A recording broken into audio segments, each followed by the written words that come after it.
All right. Hello, everyone. Welcome to episode 23 of A Few Good Mics. Take a bit of a break, I'd say, from our NFL preview episode. Done through 2 weeks of the season. Back with the full crew. We got What Nate up? Wall. We got Mike Walter, as usual. Well, not as usual. He's missed the last few episodes, but Oh, cry me a river. I might. Bitch. You never know. And then, last but definitely not least, we got Garb. Hey, thanks for listening in, guys. Going to be a good show today. That was a spectacular entrance, worth waiting for. Hey, we're trying something new.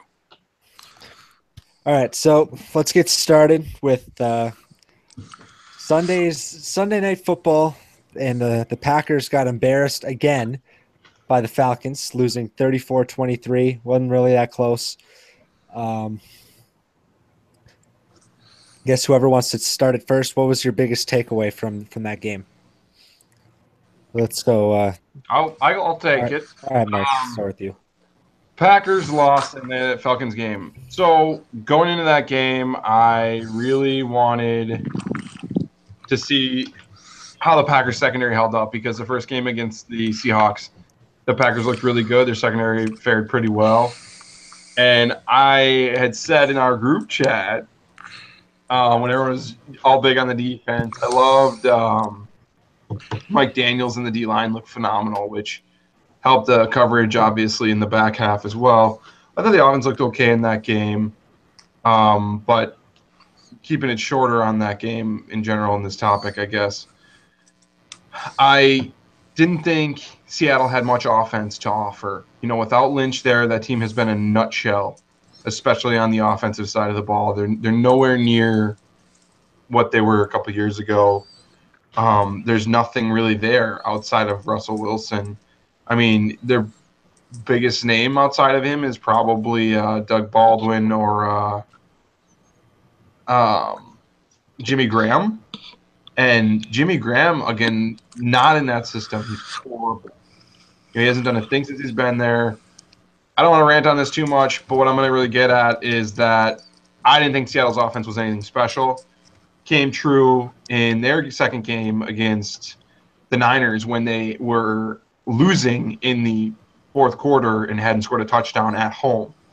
You know, so in turn, you know, were the Packers really good? And was that a big title match last week? You know, like both contenders, they've been really prominent teams. But in reality, I don't think the Seahawks are anything. I don't think their defense isn't as good as it was. It's good and it's their strong suit, but their offense isn't there. They can't even put up points on the Niners. That being said, going to Atlanta, you know, I was expecting more from the Packers. I was expecting a beefed up secondary, and it was the same story, different day. You know, another thing I'm going to touch on quick. What kills me is there was so many dumb penalties in that. And I feel like the play calling is horrid. I don't know how we can't get anyone open, and it's like we're supposed to have these dominant receivers, and I don't know if it's the receivers not getting open or if it's Rodgers not throwing the ball. I know it seems to sound crazy, but like if you go back to the Seattle game, you know, when he had that offsides, he threw the only long ball to Jordy. Well, you know, the offsides isn't going to affect the D-back. I just think, like, in the sense of Brett Favre, sometimes he never throws it up and gives him a chance, and he did against the Falcons, Geronimo Allison, who, like, effortlessly let it go. Whatever, but, you know, sometimes you just got to throw it up there, and I know Nate's probably going to rant on this now, but I don't always feel that he gives his receivers a chance, and we never seem to get the deep ball unless it's on an offsides call. And our offense is probably the most non-explosive offense there is, unless it's an offsides. Then you know he's going for it all. But anyways, yeah, big shocker. Not really a shocker. I mean, we all knew it was coming. We just didn't want to believe it is the reality of that. So. I want to piggyback off you on some of that. Now, yes, the offenses we went against, obviously Atlanta's is much more high-powered than Seattle. They ranked first in every category last year offensively. So it was a much bigger test for our defense, and obviously our secondary got burned. Quick, really quick. Yes, I believe that Atlanta has a really good offense. I'm never gonna deny that right now. But what I will say is that first game, the Bears held them to, I think it was 17. They were right in that game at the end, and if the Bears defense can hold that offense, granted first game, jitters, whatever, timing and everything, but that's pretty much the same offense they had last year. Just to, I guess, further hit on my point that I think the Packers secondary blows and defense sucks in general. But because the Bears, they did whatever they want. The Falcons did whatever they wanted with the Packers offensively for the most part. And I feel like they got that lead, and then they were kind of just goofing around. They're going 3-0 because they weren't even they were up by 25, 30 points. That game it came out to be close at the end, but that's what used to be Packer football. Dick around when you're up by 30 and then just let them come back. And the Bears had them in the end of the game, barely let them. There was no – I think Julio Jones had 28 yards that game, but take it away. All right, so just kind of going off of that. So, yeah, obviously Seattle's offense wasn't as high-powered as Atlanta's. They pretty much had their way with us in the first half. But us offensively, even though I think we have issues that a lot of people, I think, ignore on the bigger platform because we do have Aaron Rodgers and he is as good as he is. But take into account both of our starting tackles were gone. I mean, Bakhtiari and Bulaga, huge loss right there if you want to establish a decent run setup and a passing game.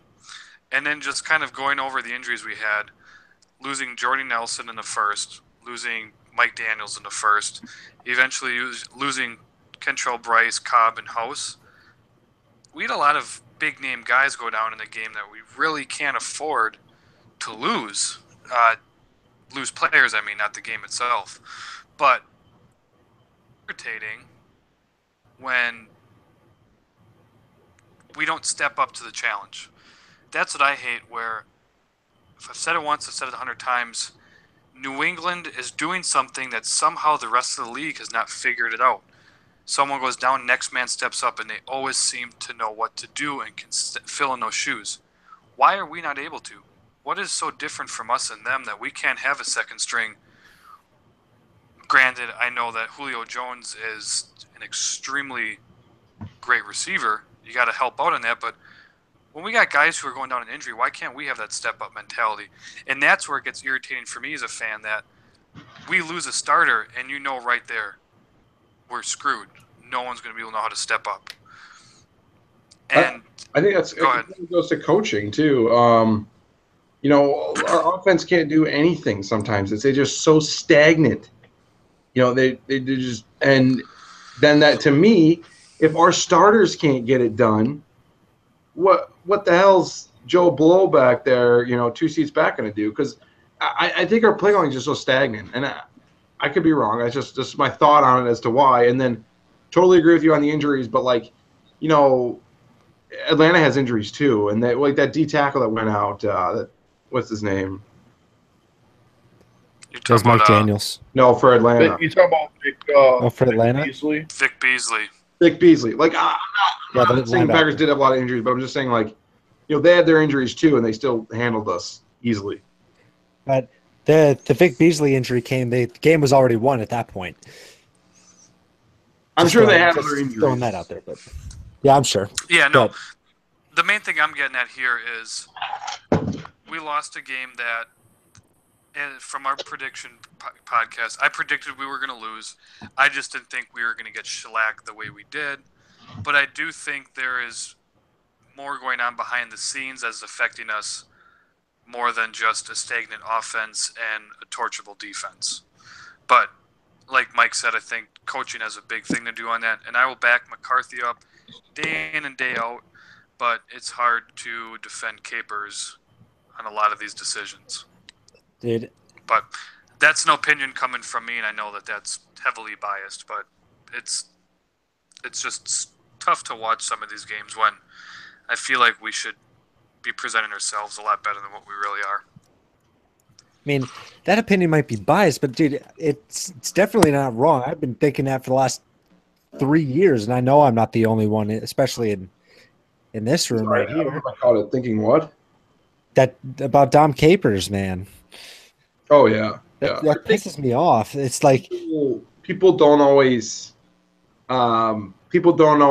fault Capers because one, Rodgers can win his games on his own with a massive high-powered offense. Usually that was the case, like the Super Bowl.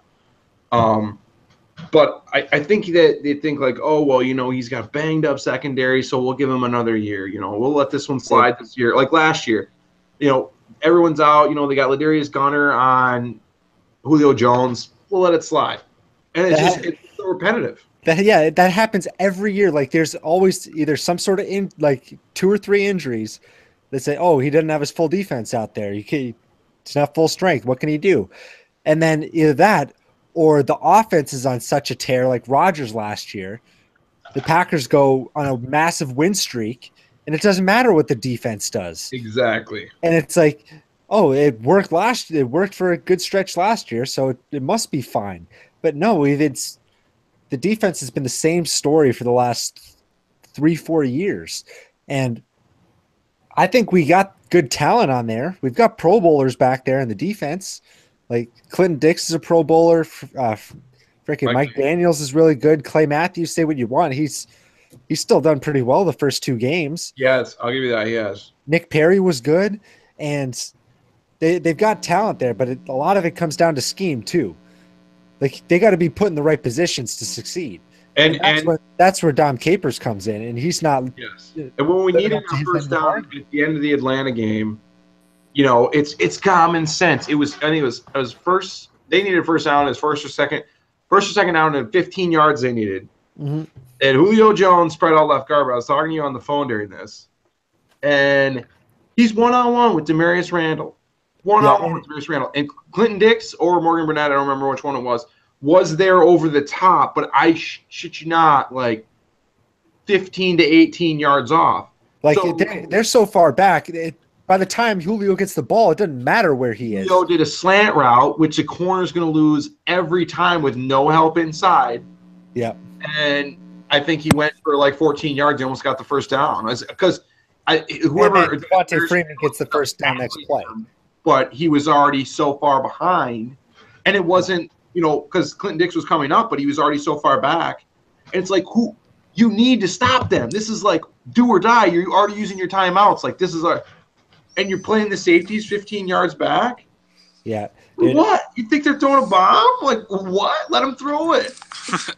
Well, there is one play that Julio seems to kill everyone on every week, and everyone knows what it is, but nobody knows how to stop it, and that's that 10-yard and in. Whatever side of the field, down the field, cut in. He kills out at least the Packers every time we play. As much as I hated how much NBC Sports continued the analogies between the Super Bowl and the NFC Championship game, the one thing that stuck out to me was when we played him last year in the playoffs, half of his routes that he did was like 10 yards down and in, and he torched us on it last year. It's like, take away the middle. Force him to go outside. Force him to go down the field. Do something. Right. Don't give him those simple routes. And that first drive, he had 52 yards in the first drive. Why can't you have him press him to the outside with safety up over the top? I mean, if you have to, let Sanu beat you. Let him be the one to beat you. Don't let Julio beat you. Yeah, and that's the thing about Atlanta compared to the Packers, dude. They've got like every position on both sides of the ball. They have speed everywhere. And I know the Packers have been trying to getting to that level, and that was their focus in the draft, and that's why they cut Ladarius Gunter, because he's just not fast enough to cover these guys. And I don't know, but they still, like I said before, they still got to be put in the right positions. That's why I'm all for just what would be the perfect situation is if, I mean, they got a perfect defensive coordinator just sitting at ESPN right now. Just go get Rex Ryan. Well, another thing that I like to point out, dude, he's got a proven track record as DC. He's won Super Bowls as defensive coordinator, man. We've over the past 5-6 years, you've slowly been able to see the rest of the NFC North like really intensely grow up and defense has matured. Like you might not notice it, but I think Chicago's got a decent defense. Decent, like you've seen them grow, and then the Vikings defense has bloomed into a really good defense. The Vikings is easily the best in the division. Yeah, and like a top 5 defense in the league. Yeah. Detroit's not like I wouldn't sleep on Detroit's defense either, even after they got rid of Sue and everybody. They surprised me last night, man. Yeah, they're like, so I'm saying is like, good. How is like Chicago's like probably the worst of the 3, but they're still making progress. And why is it that the Packers are either stagnant, if not getting worse? And that's does that come down to defensive coordinator? I think it does. But does it also fall on Ted Thompson? Hell yeah, I think it does. Of course it does. Because you look at it, they've had plenty of corner talent in free agency. And the best they could go after, the best they wanted to go after was Devon House after he got cut. Like, from the Giants, mind you, which is decent defense. But yeah, it's like, he was their starting corner. Dayton Jones was a first-round pick on defense. Was supposed to put, like, not on anybody's board, whatever. And then he finally comes around last year a little bit. He started to come around and pick it up, and he leaves. You're like, what? And then he got cut from the Vikings anyway. Well, that was an injury thing, I think. But these draft picks don't amount to shit. And then you pick up, Demarius Randall's done okay this year, but he was total garbage last year. And it's your first-round pick. One, why are you converting people in the first round? Yeah. Unless it's like a really rare case, like Jabril Peppers.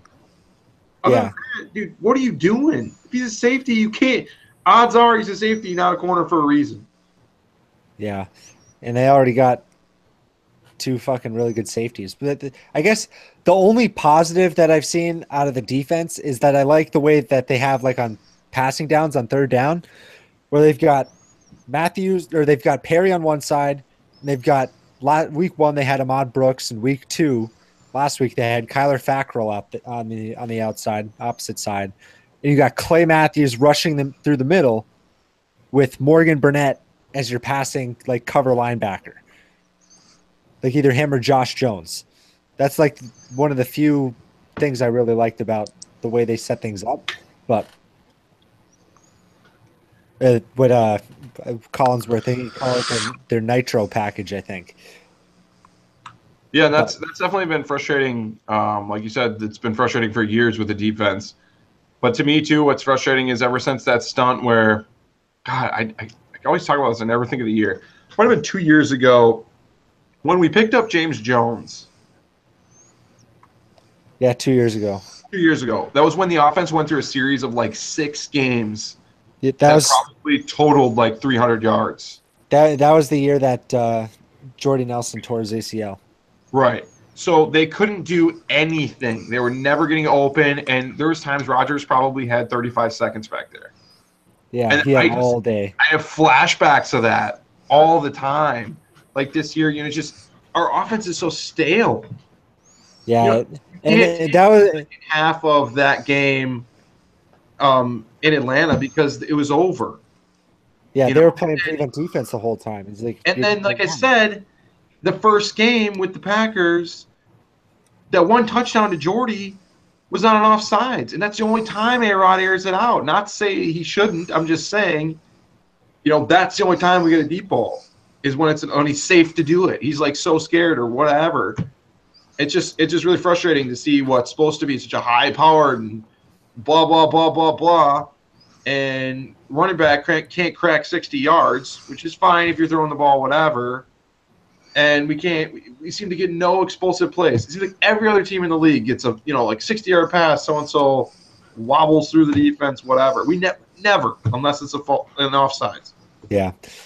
And one thing I want to mention, and I want to hear you guys' take on this, is like I had thought of this, I think last night after the game on Sunday, was because I was talking about Dom Capers, and it's like, what if is it just the organization doesn't want to they don't want to think that they're coming off as reactionary, even though we've seen this for the last 3 years, but after a bad game, just fire a defensive coordinator. They want to seem like, oh, we got trust in our guys. We don't want to be like, have any sort of look of dysfunction. So they're just so desperate to keep things consistent, even if it's not working. I mean, like if Well, I get what you're saying, and if I'm, even a 2-year guy like Demarius Randall, and consistently getting burned like that, I mean, what message are you really sending to guys that have been there for several years? Like, it's like, we're fine with you, even if you suck ass. Clinton Dix is good, obviously. Don't get me wrong, and I really like Morgan Burnett too. But I'm saying they've been in that secondary that's been torched time after time after time after time. Yeah. And like what you want consistency or whatever you just said. Well, I was thinking that more along the coaching staff in like the front office, which is. I mean, I don't think there's loose phase if they fired somebody, because I think it needs to fucking happen. You're getting, even if you're winning with the Packers, the defense is only probably hold them to 25 points. Yeah, and I think it was sometime last month or a couple weeks ago, Colin Cowherd brought this up, that Aaron Rodgers in his career has only had a top 10 defense twice. In one of those years, he won a Super Bowl. Well, and like I said, it's obviously a different game or whatever, but put it into perspective, what did we beat the Seahawks? What was the score? 17-9. Yep. 17-9. Okay, so they were at home and they put up 12 points on the Niner defense, but we're equivalent to the Niner defense as far as if you just use Seattle as a comparison factor. Yeah. What is that? The Niner defense got removed. They lost completely rebuilding. It's unreal. I don't get it. And if it takes a season where we get torched all year long for them to get rid of Dom Capers and make some actual changes in the organization, then fine. Because you've been able to see, I've had a lot of this in the spotlight tonight here, but as you've been able to see in the previous, every time we get to an NFC championship game or whatever, we're constantly getting torched. Constantly. We're never going to win a Super Bowl like this with D-backs and a defense that can't hold a team to anything less than 30 points. Look at the last 5 Super Bowl winners. Always had a good defense. Okay, not this last year, but Seattle, Denver, New England's usually decent.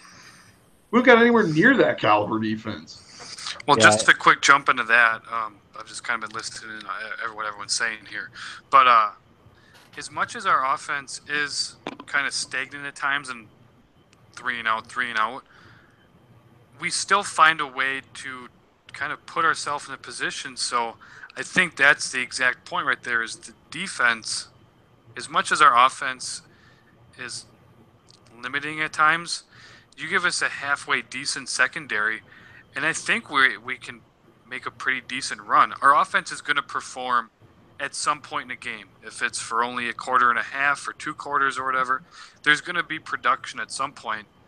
The defense has just got to allow it to happen.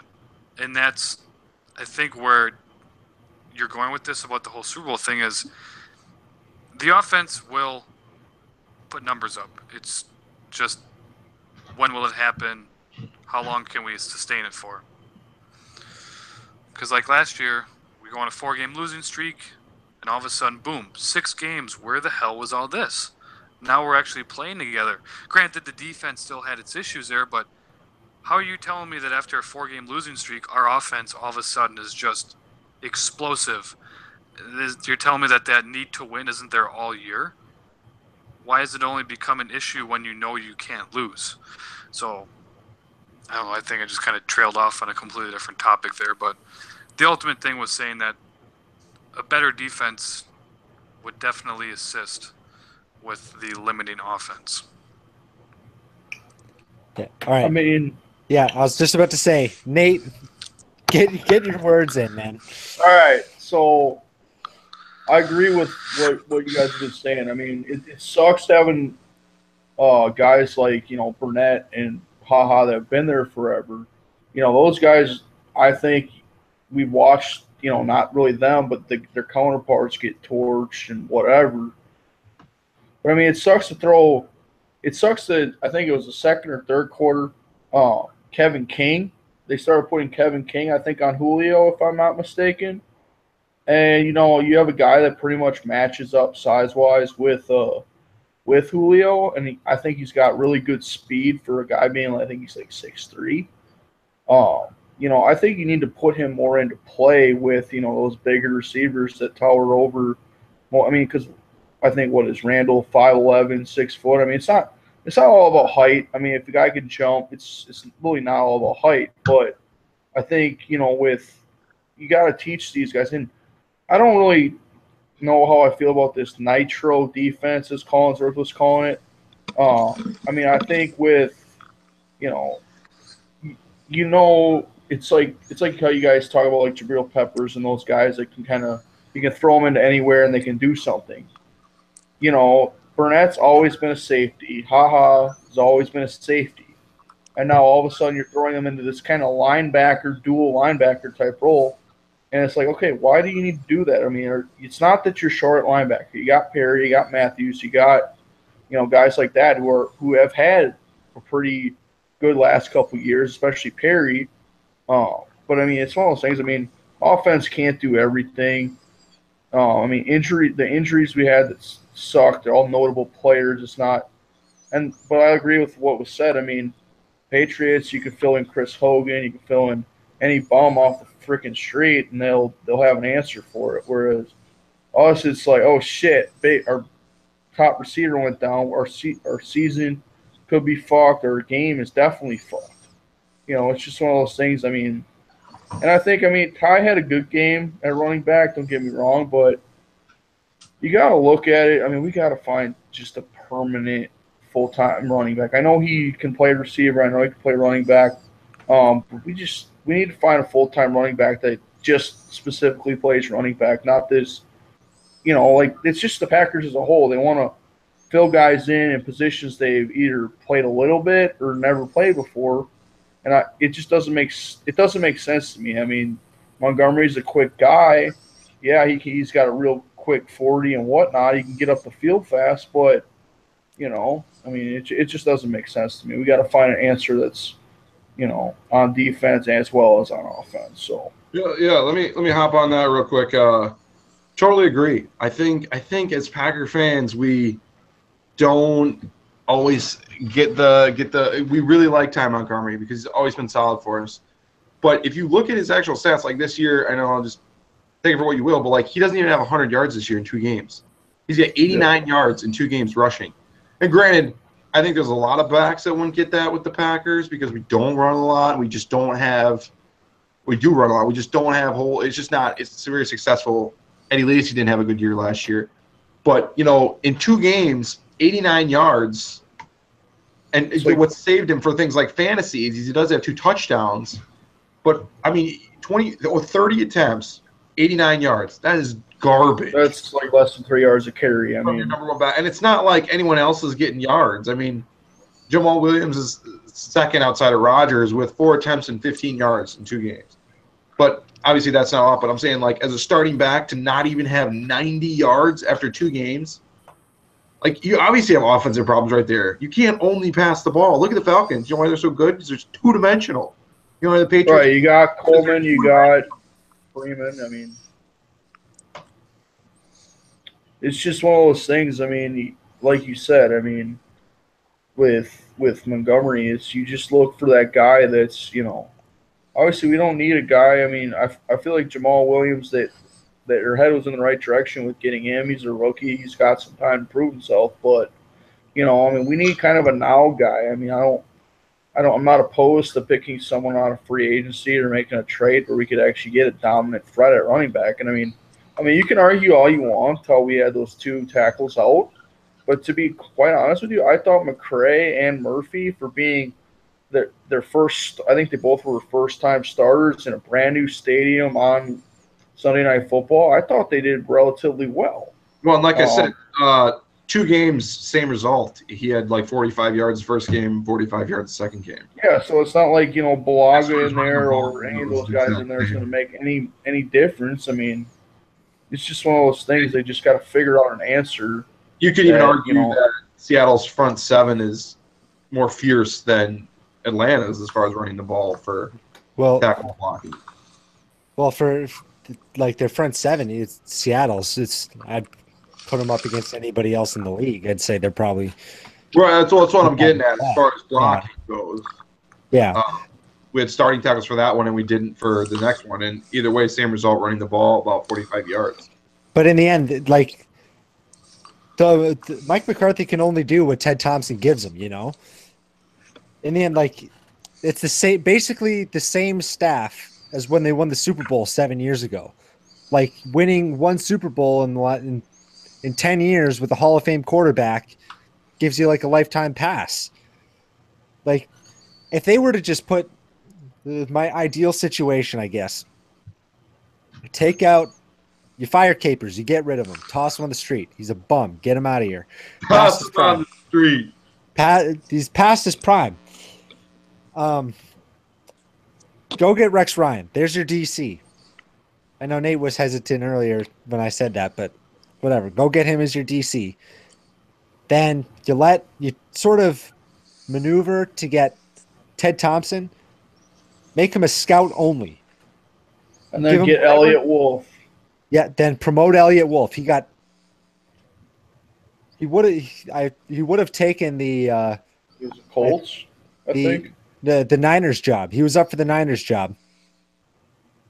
And I think he was a finalist before Lynch ultimately got it, but I think Elliott Wolf turned it down. He took his name out of the running before that.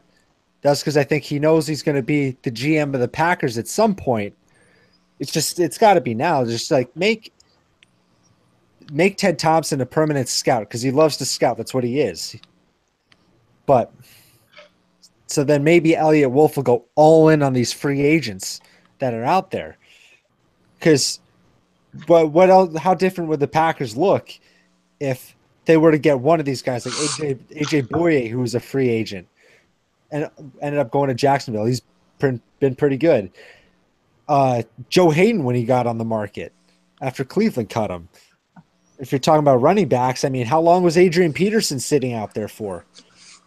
I don't think I want to. The problem is Ted Thompson is not a man of free agency. He's never been a fan of free agency. But I'm just saying, if you had Elliott Wolf there.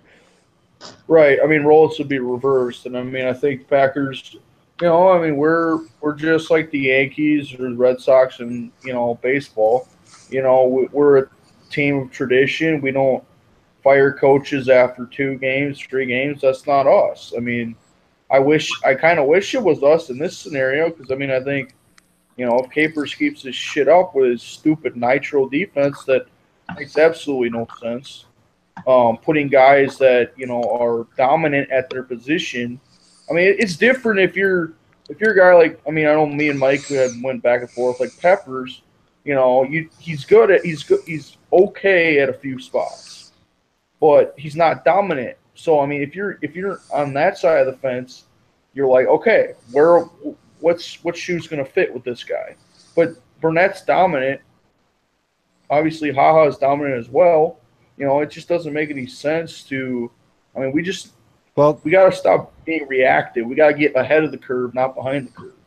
And then I'm going to hop quick on the GM comments. Okay. With the Packers, an aggressive GM, one that's really good in my mind is John Schneider with the Seahawks. Look at the other, outside of the Patriots. Native. Yeah, and exactly. Well, that's his opponents. But so, the Jimmy Graham trade, that is huge. You're bringing in Jimmy Graham for not a whole and just lot. trading for Sheldon Richardson. They just traded for – that's where I was leading with this. But exactly. Wait. Go back. Wait. Max Unger, I thought, was a part of that trade. Yeah, he was. Yeah, that's a Same trade. Pro Bowler at offensive line, which obviously we know what their offensive line is now. But okay, go ahead. But, and he's out there. He's making moves, right or wrong. He's making big moves to try and help his football team. And I don't think he's made any terrible moves, especially the last one with the Jets. He traded nothing for Wilkerson. Yeah, he traded Jermaine Kearse, who was their 4th-round pick that they were desperate to give away, and the 2nd-round pick was going to be the end of the 2nd round anyway, for a Pro Bowl defensive end. Right, exactly. And you got Sherman. Added an already dominant front seven. You got like Sherman in the whatever round that was. You got all these corners and D-backs from your defense is stacked basically through the draft and a little bit of free agency, what have you. But, they're not all top picks. They're good, well-thought-out picks, and he's making moves to make that team better. And look at how it's done for them. You know how many Super Bowls they've been to, NFC Championship games they've been to the past 3 years? And the Packers don't make any fucking moves besides draft people like Dayton Jones, work them up and pay them to get them signed somewhere else and then get cut. Like, what are we doing? Just sort of similar to what you were saying.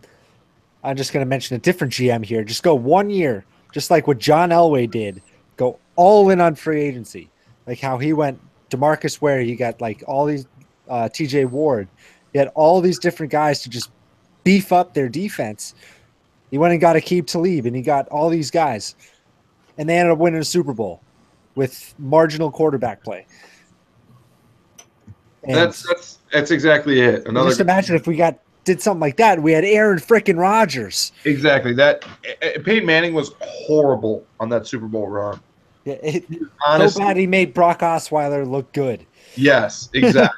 That defense was just that good. But that alludes to the same comment I made earlier about the NFC North defenses growing and like the Vikings just straight up stellar because their GMs are drafting and know what they're doing, and yet we're sitting here stagnant, if not, like I said, going in reverse as far as the defense goes. Yeah. So I think we've said pretty much all we need to say on that, unless someone's got something else they want to mention. I think it'd just be beating a dead horse. Yeah. So basically, conclusion: Packers they're okay, but lots of room for improvement. They got to change something up. Basically, what it comes down to. And then so we'll move on. 2 weeks of the season going through. We got plenty of 2-0 teams and 0-2 teams, I guess, whatever you want to call it. All right, so who are you guys most impressed with so far in the season? Not Packers related. I'll go just top. Denver, stellar. Defense is better than I thought it would be, and Simeon looks good on top of he's not a quarterback. I know he had a lost fumble, and then he had a couple turnovers that resulted in points. But with that type of defense and the weapons around him, it's like I just was talking about Stephon Diggs earlier. Sam Bradford out, he's worthless. That whole offense is worthless. Trevor Siemian in there, that offense still running on all cylinders. That's a good offense, and I think they are really, really good, like sneaky good. Not sneaky good. They're just really good. Probably one of the best teams, if not the best team in the NFL right now. Yeah. So I was thinking Denver before the year. Jeez, I had them at 6-10 just because of their offense, Not their defense to be good like usual, but I had no idea Trevor Siemian would ball out like he has. Just even being above average will get you a win on most days of that defense. Exactly. Yes, I'll go for my most impressive team. It's hard not to say. I thought it was the best team. What? Was it the best team or most impressive team? Is it the same thing? Best. Well, I guess it could be the same thing. I guess, but I'm thinking of it as different because I'm thinking most impressive is whoever I'm thinking is doing better than I expected versus exactly. That's what I'm thinking too. Okay, all right. Well, yeah, we'll go with that. So that's you stick with the same answer then. No, most impressive team to me is far and away the Baltimore Ravens. I don't know. I had no faith in them at all going in, and they've looked decent and they're winning games. Joe Flacco's elite. Joe Flacco is getting that quarterback Super Bowl money. I mean, they didn't.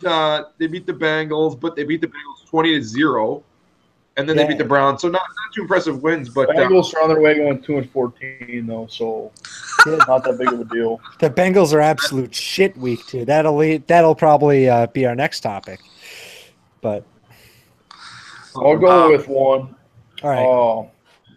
I got the Lions, man. I don't know what it is. Maybe I just expected the Giants to be better, but watching a little bit of that game last night, Lions have it going on. And I don't know I don't know. I think we're kind of up for, I don't want to say a wake up call in the North, but I think the NFC North is going to be a lot closer than we think it is. I think Detroit, their offense, I mean, they really don't have that much at running back. But I mean, receivers, I mean, they had Megatron a while ago now, and it's like they're still somehow, surprising people, because I think Stafford is turning into, I mean, obviously he just got paid a shitload of money, but I think he's actually starting to. I mean, I've always seen him as kind of a top 10 guy, but I think he started closing in. I would say a top 6 quarterback. So, and he's kind of like doing it with, average at best receivers. I mean, Golden Tate is kind of their main man over there, and it's like it's Golden Tate. Golden Tate isn't what Golden Tate was 4 or 5 years ago. So, it's good. It's good to see a little bit of competition in the North. So that's what I got. That's my most impressive team as of this so far. I agree. Yeah, I like that. That's a good pick. All right. Garb, did you want to go next? Yeah. So the team I want to pick, I'm not gonna because they've only played one game. I think in that one game though, Tampa Bay was very exceptional. Granted, against a questionable Bears team, but based on what they did there at Soldier Field, going back to discussions on our prediction podcast, I think Tampa Bay is going to follow through on some of that. They looked very well organized. Chemistry looked great. Defense was very stout. I like what they have, but because they've only played one game, they're not going to be my official pick. I'm going to go with Oakland. The reason why I'm going with Oakland on this, and I know that they're a team we all expect to be good, but article I was reading yesterday, they got the best point differential in the league right now at plus 35. They don't have a turnover yet. I think Carr is doing very good managing that team. Marshawn, I think, has done pretty good for after sitting out a year and just pretty much partying, doing his own thing. So really liking what Oakland's put together. Yeah, I'm liking what Oakland's done in the first 2 games, and I think that's really going to be a sign for what's to come. Minus the fact that Belichick and Brady are wizards. Some may say that's due to cheating and stuff like that. I think Oakland has one of the best chances to come out of the AFC to represent them, along with Pittsburgh. But I'm going with Oakland for today. I got one thing to add. Okay. And I kind of want your guys' opinion on this. Do you guys think like Miami and Tampa will show any signs of fatigue throughout the season, being that they're playing 15 straight weeks from here on out? Definitely. And I think one other thing to add on to that, and I might be slightly incorrect, but I don't think Miami goes back home until week 7. It's either week 7 or week 8. I think they got some road games here. I think one of which is even in London. So I think that travel, along with playing 16 straight games, you can't tell me you're not going to want to break at some point. That's a long season, especially if you get a few injuries. Sadly, I think there's a pretty big wall to climb. Let me just make a correction here. They actually play 2 straight home games, week 4 and 5. But no, never mind. Week 4 is a London game. It's not really a home game. They go from the Chargers. They just played at the Chargers. I just looked at the time. I looked at the time on the schedule and it said 8:30 a.m., but they're technically the home team. So, but yeah, they go from at the Chargers in LA to at the Jets in New York, over to London, and then back to Miami. Yeah, it's a rough travel schedule. That's insane. Okay, so I was a little wrong there, but the point is understood. But yeah, the point remains the same. That's so much travel, and then 16 weeks straight, dude. That's gonna wear down towards the end of the season. Not even injuries alone, like just straight fatigue. Yeah, this like you guys know, I wasn't really too high on the Dolphins in the first place, but yeah, with that, you take everything into account, and yeah, they'll take a step back later on. I think it sucks for like Tampa Bay because I actually had Tampa Bay really high this year, and I thought they were gonna push a playoff push, but I mean, I think everyone this had might that be except for Garb. Yeah, I think this might be enough to make him not. I mean, we haven't. I mean, Jameis. I mean, whether you say he's lost weight, he's been on conditioning or not, does he have the pull and shit in his system to get him through 15 games? I mean, the one I guess I'm worried about most on Tampa Bay is guys like Deshaun Jackson because they've gotten hurt fair share in their career. So I mean, guys like that are getting too close to I don't know his exact age, but I'm assuming he's near that 30 age where, like I've said in previous podcasts, where receivers go to die after 30. So I mean, it's one of those things. Do they have the person that they're going to really have? I mean, it's kind of sounds odd, but they're going to have to really depend on those strength and conditioning coaches because I personally I don't think it's fair that they have to do that. And I think it's pretty screwed up that probably a few of us had to have shit fantasy weeks because of a hurricane. But Oh, you poor thing. Yeah, people getting displaced from their homes, but your fantasy team. I'm not okay. I was just before I got interrupted, I was going to say obviously I feel for everyone that was affected, but your fantasy team though. My fantasy team was affected as well. All right, so quick. Okay. If you're Miami, you got this rough schedule. Listen, Tampa Bay would be more appropriate. You're Tampa Bay. You're a contender. Rough schedule. You play the Jets or somebody. Do you pull a Popovich and just be like, you know what, Fitzpatrick, you go in there, throw in some subs. Do you do that? I like that because Ryan Fitzpatrick. You do that. I think you're stupid not to. Last year. It's a revenge game possibility. Well, I'm not just saying that. Not every position, but you got simple guys that are getting fatigued. Do you give Mike Evans a break? Do you sit him? Yeah, I don't know. I could see No. You play to win the game. But let's say they're a couple games over 500. What if they're in decent position? What if they're 8-1? Yeah, are you really going to if they're sitting starters against the Jets? Like, come on. 0-4 or 0-8 Jets or 0-8 or 2-6 Niners. But these good people, give them their bye week. But the thing that's going to work against them for this point is the Falcons and the Panthers both started off 2-0. So they're already. I mean, they're already playing they're 1-0, but they're playing catch up technically. And they both had a prime bye week. I think it was supposed to be week 11, right? Yeah. Yeah, it was. Yeah, that was perfect for a team like Tampa, who's probably going to be in a decent spot to make something. That'd have been a great time to kick back. You get a good rest for a final push if you need it. But I mean, everyone's playing in the cold games. and you're chilling in 70-degree weather.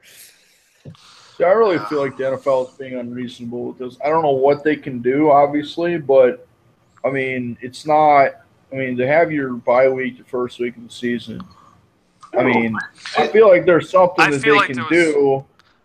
But I mean, obviously they don't have the. They're not going to push back the schedule a week for two teams. But I feel like from a NFL standpoint, I mean, it could get dangerous. That's what I don't get. Why can't you just go play? Give the people their money back for the first game and just go play it somewhere else. Well, that's what I'm saying. I mean, you hear about these storms. I think what was it, the Vikings when their stadium caved in a few years back before they built US Bank. They went to Detroit to play. Right. I mean, if you really wanted the NFL to save face, like the PR guy, let's just throw this game in New Orleans would have been perfect. Oklahoma. Yeah. New Orleans was on the road, Atlanta was on the road, and Carolina was on the road. They weren't either one of those. You wouldn't have been able to go to Atlanta. There was no way they were going to open that stadium up with the. Well, that's what I was just going to say because I don't think they would have. That's understandable, but Carolina and New Orleans just the same though. Either way, open that game up to a different stadium somewhere else. Have the ticket sales that are going to go to random people. Probably not not in their state. There you go. We all agree on that. Can I give my most impressive team now? Yes. I want to say something. I got something. Too. Fuck I off. got a really good statement right now. Fuck off. I want y'all to hear it. What if they do this? Throw the NFL, find a stadium in the South, say like UAB Stadium that holds 83,000 people, play the game in Birmingham, so they get an NFL team that they don't normally get, and that way they're growing the NFL in Alabama because we all know NFL or the Alabama is a NCAA football. All the teams you state. throw out, Alabama, Birmingham, did they Disband shut the down their football program 2 years ago? It wasn't big. Oh my goodness! okay. And they got all of a sudden they got an Okay, 83,000 listen, person listen. stadium. They disbanded, but they made a bowl game that year. People forget that. The Blazers made a bowl game that year, and they fucking won it. And guess what? Who After cares? a year, They didn't have enough money for the program. program back. That's because they're seen as like the third cousin to Alabama. That's Because they are the third cousin to Alabama. All the money goes to Alabama and Auburn, and they don't fucking treat UAB with any respect. I don't care about this. This is not fucking related to what we're talking about. Hey, Why'd you bring it up? Get your stupid, impressive picks out. Hey. Shut the hell up. Quickly. No, Unmuted. I'm telling you. Tony I'm Reale talking. right No. now. UAB plays a Legion. So I was just gonna say this Like, real just got quick. muted. All I want to say is I feel like both the teams. That Legion Field is where they play at, and it's 70,000 people, not 82. Used to be 83. Yeah, They lies. just shrunk their state. Honey, I shrunk the The stadium. Bears, Soldier Field, they did that. Soldier Field used to hold like 66. Now it holds like 63. Whatever. All right. It's your damn impressive picks, All guys. you guys, shut the hell up. I gave you your time. What the hell's going on here? This is karma from the first segment where I didn't get any fucking Nate time, started a bunch asshole. of chaos by bringing up 16 straight weeks. Like, no one's talking about that right now. Okay. So, go back to the most impressive teams. Go back to where Garb said it said the Raiders. I'll go the same division with the Chiefs. I think no one really expected them to thrash the Patriots the way they did week one. Their defense is really, really good. And hell, even Alex Smith is playing pretty well. Kareem Hunt, beast first 2 weeks. Tyreek Hill, playmaker. Travis Kelce, top 3 tight end. And Andy Reid, one of the best coaches in the league. And, I mean, I thought their defense is like Tom Holly and Derek Jones. They're getting a bit older. Maybe they might step back. Don't look like that. I mean, I like Eric Berry obviously is lost for the year in week one, so that'll probably affect them later on, but they still got good corners and a good pass rush. They sacked Carson Wentz 6 times. And the Eagles have a pretty good offensive line. So yeah, them starting off 2-0 with 2 pretty convincing wins against the Eagles and the Patriots. That's my most impressive team. Speaking of the Eagles, they should be 0-2. That was not a fumble at the end of the game against Washington. I thought I saw a pretty good replay of that, and I thought the ball was going forward. I thought Kirk Cousins was throwing a pass. Scoop scored 6 points, completely took the game out of Washington's hands to finish it off. But that's just my thought. I told you, I remember telling you on Twitter that day, is like, once at the end of the season, if they're a game out of a playoff spot, that's what everyone's going to look at week one. Yep. So let's switch gears now. Talk about most impressive teams. I know it's hard to get through with Nate's tangent there. Nate distracting everybody. Karma for the first segment. God. So how about the most, I guess, disappointing team after the first 2 weeks? Let's see. Mike, we'll start I with was you. going to say, I'll take it if nobody wants it. There were so many paths you could take with this. I did end up getting settled in with for right now, the Cardinals. They're 1-1, but they were a huge contender going into this year. I think that defense was phenomenal. The offense was good. I mean, obviously, I don't think anyone's really high on Carson Palmer. Don't get me wrong. But the other options I was thinking was the Saints, 0-2. But I just think the Cardinals were an all-in-all good. If at the beginning of the year you did power rankings, everyone individually, I think everyone would have had them in their top 10, if not top 8. I think that's a fair assumption. And to come out 1-1 and barely beating the Colts 16-13. Granted, David Johnson is whatever in limbo now, but they've been a nutshell of what they have been in the past, and by far one of the most disappointing teams.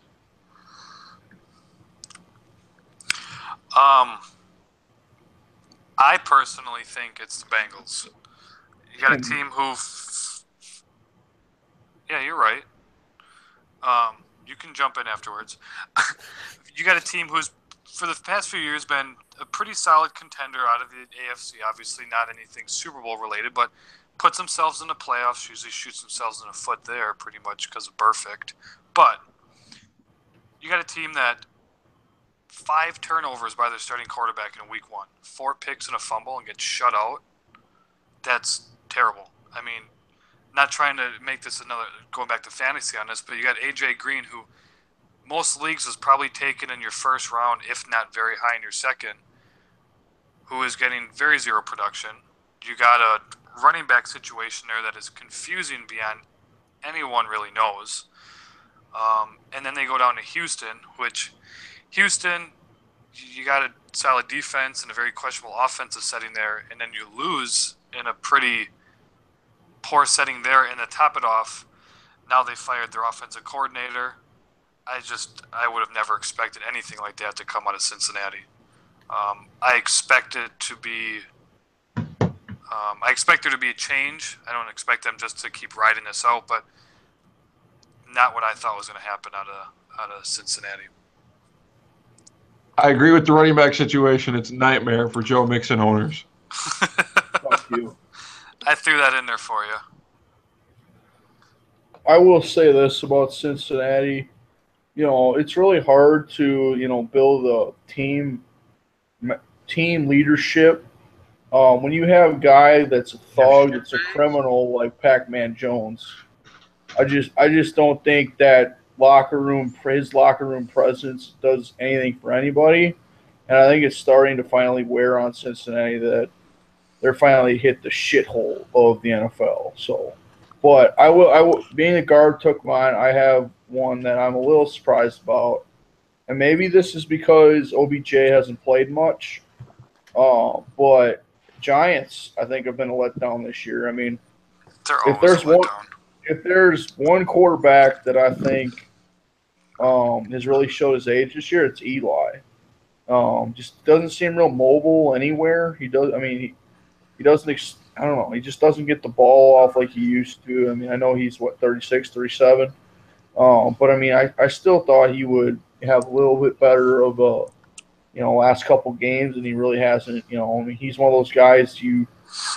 OBJ is like his Jordy to us. You take him out of the equation, and it's like I started Sterling Shepard. I still beat the shit out of Mooney, but just one of those things that black mark my fantasy career. Yeah, just retired kid. But I mean, it's one of those things. Giants, I don't think I had them pretty high. I think I had them at 10-6 or up in that division with Dallas coming back. This was pre-Zeke, but I just don't think they're cutting the cheese this year, and I don't think they will. So I'm going to jump on that. I agree they've looked piss poor so far, but your Eli comments, the Giants are one of the only 2 teams, one of the few teams, not the only, to go 0-2 and still win a Super Bowl with Eli, was who it was with. But anyways, I think Eli is very similar to Tom Brady in the sense that, Tom Brady, everybody's counting him out last year. He was playing like shit, and he just kicked it around. Eli has always had games where he throws either 5 picks or 5 tutties. That's just the way he is. I mean, I don't know if it's necessarily him getting older. It could be, but it could just be him in a slump. That's the way he plays quarterback. You never know what you get with Eli. So that's all I got on that. I'm going to jump on that with you as well. Eli's trash. I don't think that the Giants are disappointing. I think they're just finally showing their true colors. They are garbage. Fucking Nate took mine for most disappointing team, man. Because I was gonna say the Giants. Like, their defense is good, but their offense is trash. Their offensive line is trash. Can't get a running game going. I mean, geez, how many balls did Brandon Marshall drop yesterday? Once again, showing his age, So, just like the rest of the Giants. geez, looking at the rest of the league, I mean, the Chargers are 0-2, but both their games were really close. The Saints have been. That's pretty disappointing. 0-2. I mean, they got issues, but Yeah, I think the Saints have the worst defense in the league by far. When Sam Bradford can light you up for almost 400 yards, I don't think Sam Bradford's terrible. I think the Vikings are decent. Speaking of disappointing, only because you brought this up, you got a team who's 0-2 that should be 2-0. Talking about the Chargers. yeah, the Chargers. Oh, how unfortunate. But, Well, I mean, just the first one was on the blocking, the second one was on the kicker. yeah, that's why you don't get the young ho kicking for you. Nate made it funny there. So I'll let's see. Can I add another team I'm not impressed with that I thought would be better? Yes. Sure, go for it. No. Mooney's gonna love this one. I think Cleveland should be a lot better than they have been. They're 0-2. You got Kaiser. I think that's their guy, and that's going to be their guy of the future. You got Crowell, good back. You got Duke Johnson to back him up, another good back. Receivers, I mean, it's going to suck because I saw Corey Coleman's going to be done for a little while. I mean, defensively, I don't think the Browns are that terrible. They hung in there with Mike's precious Baltimore Ravens the first week. Correction. I just thought they were impressive. Correction, they played Baltimore last week. They played Pittsburgh week 1. Yeah, Pittsburgh. Well, anyway, I think they only lost by what, 3? I think it's more than that, but I think it was 3, maybe 4, whatever. Anyway, I wasn't expecting them to go 2-0, but I mean, I was expecting like 1-1. They get one of those games, but yeah, it's kind of a letdown in Cleveland, but I mean, it always is. So not too worried about it. I bet you Deshaun Kaiser's their guy for this year. That's it. I'm going to let Mooney talk on this one because I got some stuff, but I'll let him go first. It would be pretty Browns-like, I guess. But, I mean, Hugh Jackson really likes him. That's why he's sticking with him. But, I mean, you knew that they were going to be in for a rebuild. Like, that's why I was saying earlier that even though I was on the Browns bandwagon, it'd be a few years out, you know? They still got to grow. But okay, so I think I had them at 6-10. So I mean, see, I'm high on them for the future. I still had them at 3-13. So, just kind of going. Oh, sorry. I was just going to say. No, go ahead. I don't think of them as disappointing because they played Pittsburgh in week 1. Wouldn't have expected them to win. In week 2, Kaiser got pulled out because of a migraine. I mean, that's your guy right there that's not playing. I mean. And they were close until that point, too. They were only within, a score, 10 points. Yeah. So, I mean, it's the Browns, so deep down I always want to say, it's still Cleveland, so do we expect much out of them? But I just think you got to give the team a little more with what they got right now, but who knows? Let's see, I'll go with my disappointing team. There's just to go off the course from you guys, because I was going to say the Giants and obviously the Cardinals are disappointed too, but I'd say the Redskins, just because they were expected to have a better offense this year. I mean, they've barely been able to put up points, given they were playing the Eagles and the Rams, the two pretty good defenses, but Kirk Cousins, he's been putting up pretty good numbers the last 2 years. Their defense hasn't played that great either. Problem is they need to find a running back.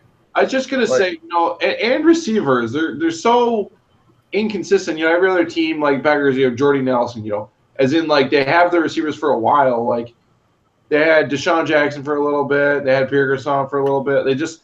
They cycle so much, Well, Crowder's kind of the guy now, along with Pryor. And even if they were, even if they were 2-0, it wouldn't be a very impressive 2-0. Well, I'm just saying, like, they've had like 10 running backs in 3 years. No one that's even like, they're so like, get some consistency there. Work with that offense for more than a year. The same people, you might be able to figure something out. Yeah, is that I think just the Skins, they should be at least they should be looking better because they've got the talent on the field. So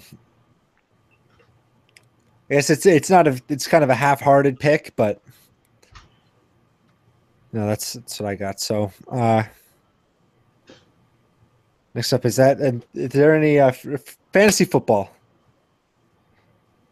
You guys, any players that have surprised you? I guess in the first 2 weeks, you came out as studs.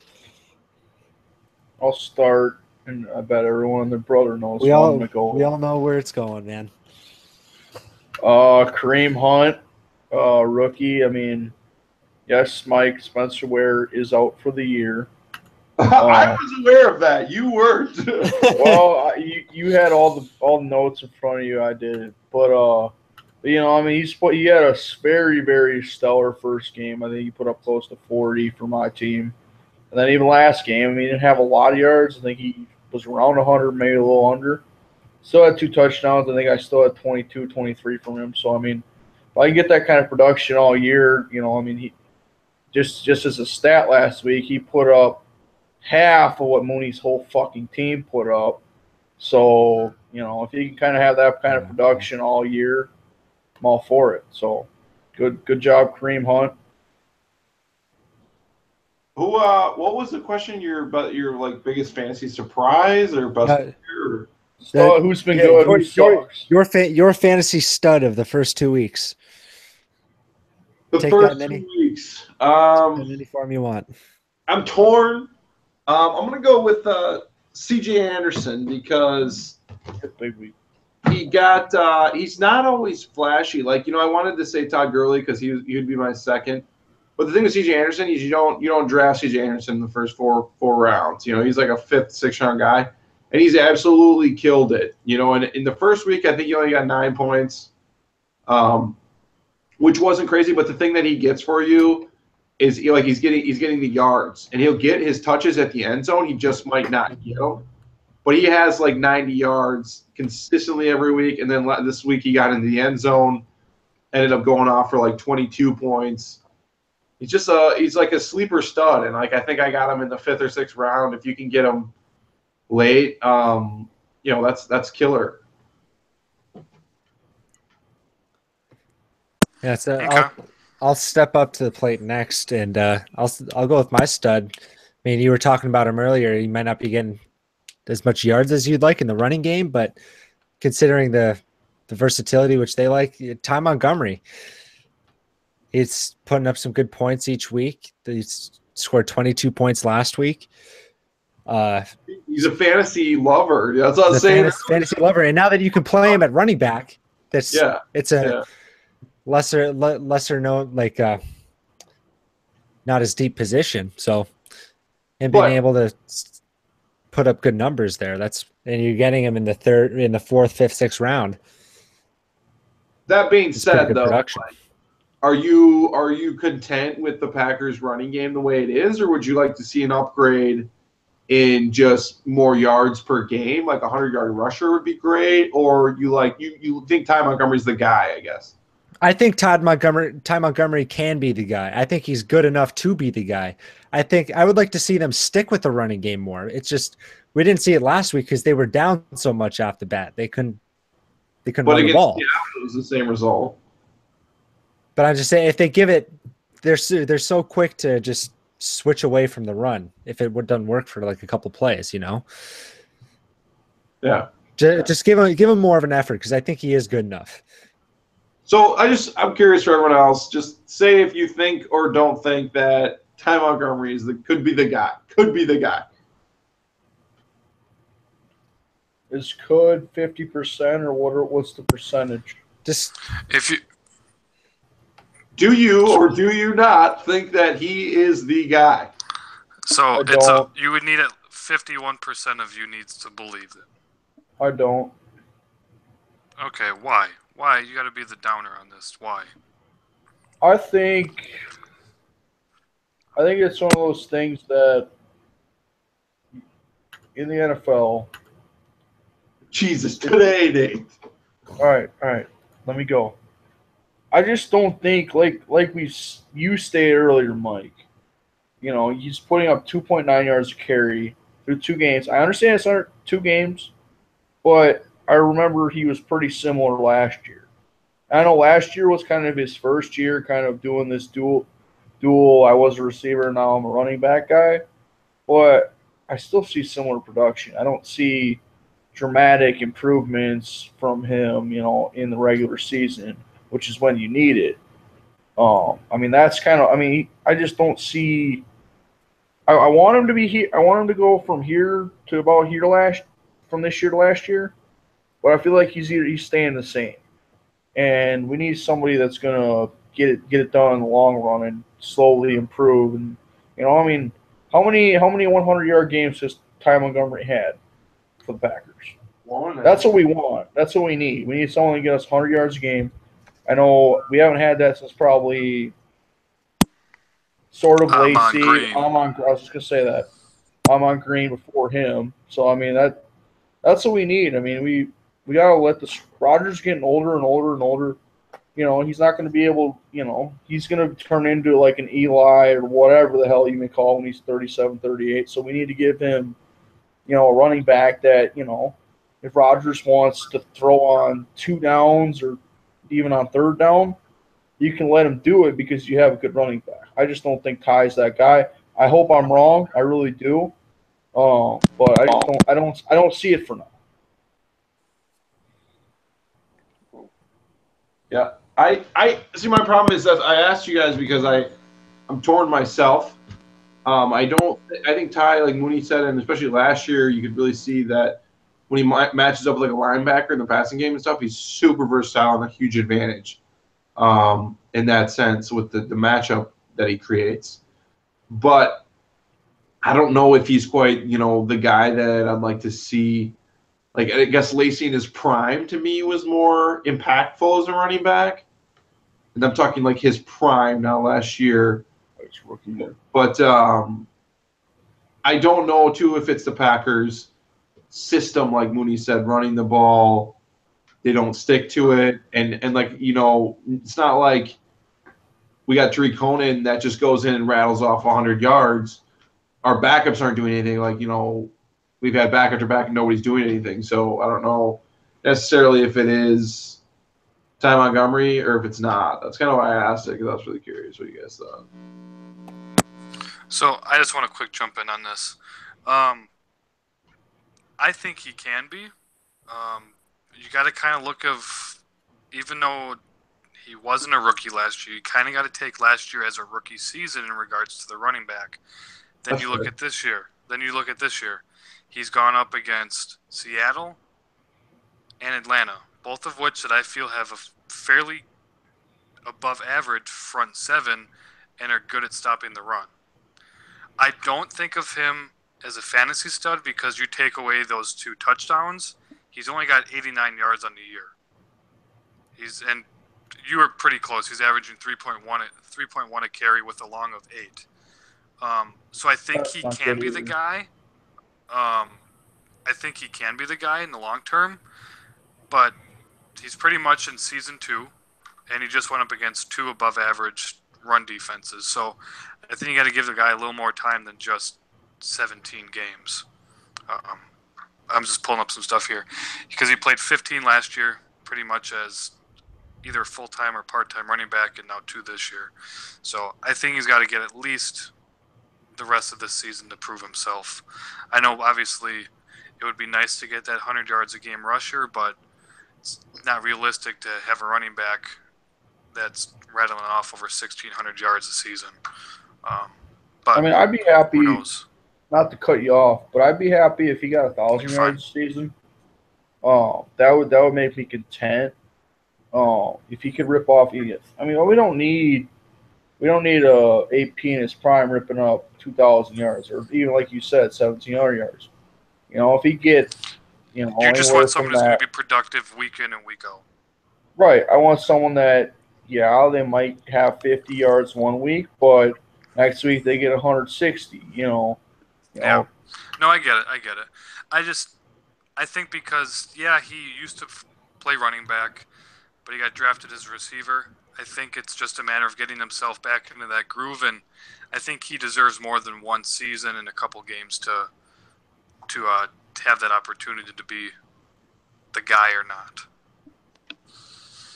But That is a good point that you brought up as far as he's a rookie, essentially, didn't even have a full year last year at it. And then they are two tough defenses, stout defenses as far as that goes. But that's a good point to add in there. But otherwise, going back to the whole studs and duds thing, I did want to mention Montgomery as a stud in the sense of he's bringing the points, but you take away the touchdowns. I mean, it's not really there. My guy so far, surprisingly, I'm liking what Colby Fleener's doing, and he is on very few fantasy teams, unless you're running 12 or 14 man deep. For an offense that has multiple threats, running back wise and receiving wise, I think Fleener's put up pretty decent numbers. And I think that shows his ability to still play. I love the fact that when he was up in Indianapolis, he had the chemistry with Luck because they played in college together. Didn't really like the fact that they let him go, but I'm liking what he's done these first two games. The other guy I was going to mention, in the sense of a stud, but it's all opinion on it, Gillislee. Obviously, the guy's not going out there and getting your yards, but he is stealing touchdowns left and right so far. And, I mean, if you're going to get 2 touchdowns a game and only get maybe 20 yards, hey, that's still 14 points. I'll take that every day. Got a running back and a tight end. You just said take away Ty Montgomery's touchdowns, and what's he giving you? No, I know. I'm hypocritical. I'm being hypocritical on it, but I was just waiting to throw that out there, man. come at me, but no, I just points wise, I guess maybe I'm flipping around, but that's all part of it, though. Yep. All right, let's move on. Try to get through this next one kind of quickly. Your fantasy duds so far. So I'll start it off with Jordan Howard. Last year has a big finish to the year, and then all of a sudden he's drafted end of the first round, early second round, and he's already week 2. He's already being overtaken by a rookie. Not good. Not good for your fantasy team either. See, that's why I lost to you. Put up. How many points do you put up this week? Points. 0. A big fat 0. That's my dud so far. Mine is Jimmy Graham. I know he got hurt a little bit. Was it last week? And I understand. I mean, but he was brought in to Seattle, at least I think, to be a big play guy because they're really, I think, kind of limited at the receiver position. I mean, you got Lockett and you got what the hell is his name? Baldwin. And I don't really consider those like big time receivers. But I mean, he was kind of brought in to be, I think last week for one of my leagues he had 0.1 points. I'm like, well, gee, thank you for the 0.1. I appreciate it. But I mean, I haven't seen the production from him this year. I mean, I think he was more dominant in New Orleans, and I think that's when he was kind of in his prime. But I mean, he's still in Seattle. He's still got Russell Wilson. Russell Wilson, I think, is a guy that can get he's made what's his name, Luke Wilson, look pretty good over there in Seattle with tight ends. So I don't understand why they can't do the same with Jimmy Graham. But it's kind of been my dud of the year. My dud this year is Juju Smith-Schuster from Pittsburgh Steelers. Okay, interesting. Was really hoping that he was going to get some more playing time this year. But no, joking for him. But mine is Le'Veon Bell. God, So far, 0 touchdowns, total yards rushing and receiving. Doing quick math here, $138. Like, come on. And I know he played up against an above average Vikings defense, and they went to Cleveland week 1. I know there was some stuff going on in the preseason, but after 2 weeks, not even in the end zone yet, I think that's a huge killer to fantasy owners, especially because he went easily 1, 2, or 3 in almost every draft anywhere. So he's clearly my biggest dud. My turn. I want to go with Joe Mixon. There you go. Hitting close to home. Just because of the hype. The dude was incredibly hyped. I think some people along the same lines as Christian McCaffrey. These guys are rookies and super hyped.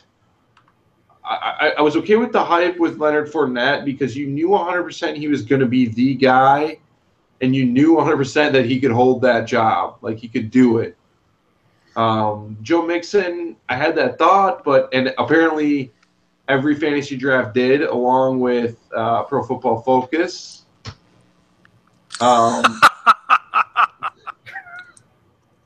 But like I said, Christian McCaffrey, everybody was hyped on third-round type guy, and I've been getting a shitload more production out of my guys like C.J. Anderson in the 6th round, whatnot. Joe Mixon might take the helm there, and it might be them being incredibly bad, but I just think that betting on rookies like that are unsure, taking them early is just a bad option when there's better stuff on the table, and it won't make that mistake twice. But keep in mind, I'm 6-0, so. Yeah, no one cares about you, dude. Don't be bad. All right, so there you go. That wraps up our football coverage for the first 2 weeks. Since we last been on, we want to congratulate all the fans watching this team, and then the Cleveland Indians winning 22 straight. We missed that. They seem to be on a collision course for the World Series. But now we are going to go to Garb, and he will give his long-awaited pay-per-view preview of WWE No Mercy. Yeah, all right. So the real reason why I decided to jump on today, talk a little WWE. It's been a few weeks. Lots happened since SummerSlam. I'm not really going to go back over and discuss a lot of it. Just because, you got 5 weeks, SmackDown, Raw, 205 Live, the whole Mae Young Classic. Shit's been real. So pretty much what I'm doing today, I'm going to kind of give a brief view of upcoming No Mercy this Sunday and give my predictions. So, first, as of today, so we're now entering just past midnight on Wednesday. We got 7 matches. I believe the pre-show match will be Neville and Enzo Amore for the Cruiserweight Championship. Neville and Tozawa were the pre-show match before SummerSlam. I'm thinking since they're still building on that, the 205, and the fact that that is a WWE Network exclusive show, that they want to try to promote that brand a little more. I'm thinking that the Cruiserweight Championship will be the pre-show match. And Neville comes in as the big favorite, and I really want to see Enzo win. I just don't think Enzo has enough to take down the king of the cruiserweights. I think Neville's going to come in. Enzo will give a good fight, but I think Neville's going to take that away pretty easily and continue his reign. Going into some single matches, thinking the show is going to start off between Finn Balor and Bray Wyatt. It's been a pretty encompassing feud between the two going over the past few months. Finn Balor and his demon persona beat Bray Wyatt at SummerSlam. Bray Wyatt beat Finn Balor at Great Balls of Fire. So it's kind of like the rubber match between the two. I'm thinking Bray is going to come with the win. As much as I've jumped onto the whole Balor club gig, I think it's a great thing. I like what Finn's doing. Young guy, going to have a huge impact on the business over the years. I'm just thinking that they're going to give it to Bray. He's got the experience, and I think it's going to be something to kind of build that persona for Bray again. He kind of lost his footing there. I think this will be a chance to get him back into some championship talks. After that, I'm thinking we're going to end up with the tag team match. Right now, the reigning champs are Dean Ambrose and Seth Rollins. So we got 2/3 of the Shield going against Cesaro and Sheamus. Now, Dean Ambrose and Rollins beat Cesaro and Sheamus at SummerSlam. Thinking it's going to be a pretty good matchup between the two. I want to see Dean and Seth continue, but I feel like Dean and Seth are better off on their own. They're very good at building themselves under their own gimmick, where Cesaro and Sheamus kind of tapered on their own. I'm thinking, in the words of Triple H, what's best for business. I think they end up giving the titles back to Cesaro and Sheamus. One match I'm looking forward to, thing coming after that, is John Cena and Roman Reigns. Now, a lot of similarities between this match go back to WrestleMania between Cena and The Rock. How The Rock said that he was there week in and week out, putting in every effort, every ounce of blood, sweat, tears, effort into the show, and The Rock was going to come make his appearances, was going to go back to Hollywood, do his thing.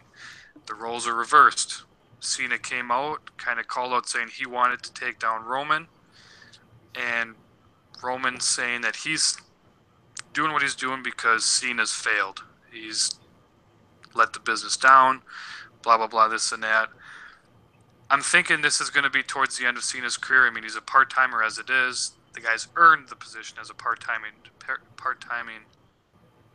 fighter. He's been doing it for several years. I'm thinking for the setting of Raw, I'm thinking Roman's going to take the match. I'm hoping for it to be a good match, well fought. They're both coming in with the hatred for each other, the lack of respect for each other, so I think it's going to be a genuine fight. But I'm thinking they're going to let Roman Reigns take it as a signifier of handing over the torch. So I'm thinking John Cena's kind of, his run's coming towards the end. Coming up after that, we have, I believe they'll have the Fatal 5-Way for the Women's Championship. Coming in as Alexa Bliss as a champion. It originally was supposed to be Alexa Bliss against Sasha Banks. A few weeks ago on Raw, though, they lost a tag team match to Nia Jax and Emma, which made it a Fatal 4-Way. And then just yesterday on Raw, Bayley made a surprise return back after her shoulder injury, which was a legit injury. Typically, they'll script injuries for whatever reason, but she legitly separated her shoulder, came back, and she got herself into the match on Sunday. Now, being a Fatal 5-Way, I think it's hard to keep the champion keeping the championship with Alexa Bliss. Nia Jax is by far the biggest competitor out of the five, both physically and just in general. She's much larger than the other four, but I want to say that they're going to give the title to Emma, even though I think she's the least deserving. I'm thinking they've been building this whole give Emma a chance thing, thinking she's going to get it. I'm predicting the title reign to be short-lived, but I won't be surprised if Emma walks away as the new Women's Championship Sunday night. Following that match, Intercontinental Championship between The Miz and Jason Jordan. Now, the big story with Jason Jordan came out was he is Kurt Angle's long-lost son, and The Miz has been upset because he feels that Kurt Angle's been giving Jason Jordan all of these opportunities to get a title and these championship matches, and the past 2 weeks, he actually fought up against Roman Reigns, and then a week before that was John Cena. Both great matches. Lost them both, obviously, but I'm thinking this is going to be a good setup for Jason Jordan to kind of build his own picture, and I think they gave him the title and they separate the two between him and Kurt. Obviously, they'll build on the story that they're father and son, but I don't think they're going to show as much as Kurt's giving his son a chance. He's going to earn that spot, and he'll build off of that. And then the last match, the main event, is for the Universal Championship between Brock Lesnar and Braun Strowman. Obviously, these two are just massive human beings. We all know who Brock Lesnar is. Braun Strowman kind of he makes Brock look kind of like a small guy. I think Brock's going to really take it to him, but with what's been going on over these past few weeks on Raw, I see Braun Strowman walking away with the championship, and I see him having a title reign for a pretty good amount of time, pretty decent amount of time, because I'm thinking Brock Lesnar's time with WWE will be coming up here in April, and he's a part-timer as it is too, and I just don't think it looks good for the brand when your main event headlining champion is there maybe once, twice a month. So I see Braun walking away with that, probably eventually losing that title to Roman Reigns at Survivor Series. But that is my predictions on the show. We'll see what I'm right and wrong with, and tune in. All right. Thank you for that, Garb. And we will end the show with our, as usual, the Few Good Minutes segment. Anything you've seen since the last time we've done the podcast that you want to spend a minute on before we end the show? I'll start, I guess. Obviously a couple weeks ago we had the Hurricane Harvey in Houston. JJ Watt, he ended his fundraising and for less than a week ago, and finished with a total of over $37 million. That's after original goal of 200,000. So it's pretty incredible when someone doesn't, I guess, stick to sports on Twitter and actually goes and tries to do some good. And it's really nice to see everyone sort of come together for a good cause, help out the city of Houston. So that's what I got for mine. Let's go, Nate. Let's go with you next. All right, so I got on the subject of stadium capacities earlier, so I just wanted to give you guys this capacity. So at this time, while the Chargers are waiting for their new stadium in Los Angeles to be built, they are playing in a stadium that is expandable for 30,000 people, which I find absolutely ridiculous, being I think the average NFL stadium holds at least 67,000 or something. Somewhere along those lines. I mean, I understand Chargers fans aren't Chargers aren't top in attendance, but I mean, how do you tell your season ticket holders, well, you're not going to have seats for a little while? I mean, I'm sure they treat them fine, but I mean, it's just like, I don't quite understand why you feel the need to play in a stadium that's small. I mean, you think about it, the Giants and the Jets. There's two teams in LA now. Giants and the Jets both played in the same stadium for how long? Well, I don't understand why the Chargers, they wouldn't play at the Coliseum just like the Rams do. It just doesn't make sense. And I mean, you could argue, well, USC plays there too. However, USC usually plays on Saturday. They never play on Sunday. I mean, it's just one of those things I don't quite see the point of why they have such a small stadium, why they couldn't share this large stadium with the Rams. It just doesn't make any sense to me. I don't know why, they decided to go that route. I think they're playing in a stadium that I think is an MLS stadium, if I'm not mistaken. I could be wrong, but it's where the Galaxy play. Yeah, I feel like there's better options in LA. I mean, obviously you don't need like a huge stadium, but I mean, I just think they're kind of pressing their luck with having a stadium. I think they had 27,000 at their last game, which is just a little absurd. I mean, I don't know how they're ever going to get like a game that's not blacked out, when you're filling a stadium, but, it's really not taking you much when most NFL is doing triple in attendance than what you are. So, I just don't see the motive. And one other side note, shout out to Clay Travis for saying boobs and the First Amendment on CNN. You got trash for that, which I find a little ridiculous. But I mean, I guess boobs and the First Amendment aren't the greatest thing in the world, according to CNN. So shout out to CNN for blowing shit out of proportions. That's all I got. All right. I'm just going to just counter that with there's a time and a place for everything. So regardless of what the First Amendment says. There's always time for boobs. Nate, you're getting muted. All right. I'll go. Mike, you're up. Go. I'm using my 2 minutes on Eddie Lacy. I loved when he signed with Seattle because I always felt, especially last year, he's just lazy. He's got paid. Dude is lazy, wants to eat. He gave him all the great incentives, did everything for him money-wise, like get skinny and be, athletic, will pay you on top of what you already get paid. Like, this is strictly to lose weight, whatever, what have you. And I'm sure there was Seahawks fan that went out, hopped on the bandwagon, bought their Lacy jerseys, and we're all jazzed up for Marshawn Lynch 2.0. And now the dude is literally about to get cut from the roster and just be out of job. I could not be happier with the end result here. That is my 2 minutes. All right, Garb. You have to end it. Yeah, I am going to do the University of Wisconsin-Madison on two fronts. One, bravo to the Badger fans going out to the BYU game and giving their bars their best weekend ever.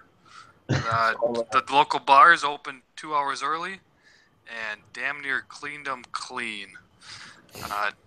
According to the article I'd read, they earned triple what a typical intake would be on a Saturday for a football game. So bravo to the Badger fans for traveling out there and bringing your beer drinking and alcoholic habits with you. But on a more important front, Alex Hornibrook, God, I said that, I butchered his name. What a performance. 18 of 19, setting a school record. Obviously, BYU may not be the biggest contender, but I think that shows his ability being a sophomore, and I like the future that we're going to have with this guy. Hopefully we're able to continue on it and maybe someday make it into that elusive playoff spot, but I wanted to throw a shout out to him for his performance and just the fans and university as a whole. Garb, can I add something? Yeah. I was reading about Provo, and I found out that it's a city of 120,000 people. I heard they only have, is it 2 bars in the whole city? 2 bars. How the fuck do those people live out there? I understand most of them are Mormon, but come on, even small town Wisconsin that has 50 people has fucking 2 bars. What the hell? Yeah, like they put on like just standard printed, like a Word document that said they're opening 2 hours early, mainly because they knew the Badger fans were coming, and the one bar said that like 10 in the morning they had a line of 40 plus people just waiting for them to open the doors. That's what I saw. I saw that article too. Just and one thing that literally just popped up on my phone right now is Brewers are now 1 game away or within the wild card playoff for the Rockies. So let's see if they can actually finish that off or fail like they always do. All right. So thank you guys for your segments with that. That does it for episode 23 of A Few Good Mics. I want to thank you whether you are watching on YouTube or listening on iTunes. Make sure to check out the website at afewgoodmics.com. Follow us on Twitter at A Few Good Mics. All our Twitter handles are there. We're usually interacting with each other. So tweet us stuff, follow us, subscribe to all our shit. And we'll see you next time. Hopefully it's not another month and a half. Don't Thanks forget for to listening. hit us on, Yo, dogs! Nate's GoFundMe page for his new computer. That's right. He still needs a new computer. Hey, Yeah. And I also need a new team name. So tweet at me too. All right. GoFundMe gate is over. Bye, guys.